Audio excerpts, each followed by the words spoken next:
Hello guys and welcome back to our channel. In today's tutorial, I'm going to show you how to import a template into GoodNotes in 2026. Do you have a template from the outside? And GoodNotes can easily import it and start using it right away. And here's the exact way on how to do that. Now before we start, here's a quick guide on how to download and install the GoodNotes application. We're just gonna find this in the Play Store or App Store depending on which device you're using. And then you're gonna make sure to download the application by clicking on install. And once the installation is complete, you're gonna open the app and make sure to log in with your account. Once you log in, now to import a template into GoodNotes, you're gonna download the template file to your device, usually a PDF or an image. Then you're gonna open the GoodNotes and go to your library. This is the library, as you can see here. You can click on the gear icon.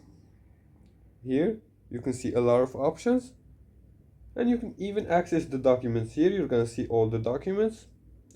This also might be a feature for the premium version, so make sure to download or pay for the premium version of GoodNotes if you want AI features and also a lot of features that's not included in the free one. Now after that, you're gonna tap the plus button and select import and choose the file you downloaded. Once imported, it can be any file. So for this example, I selected one. You're gonna click on it.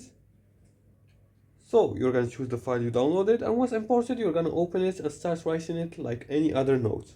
For example, you can export it right here. You can export it as a PDF here or share a link.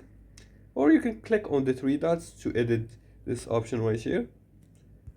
Or you can use the toolbar. Now importing templates gives you unlimited customization in the GoodNotes. Use it to create the perfect note taking system. And then if you like this video and found this helpful, please like and subscribe and leave a comment below the video if you have further more questions about this topic. Thanks for watching and see you again in the next tutorial.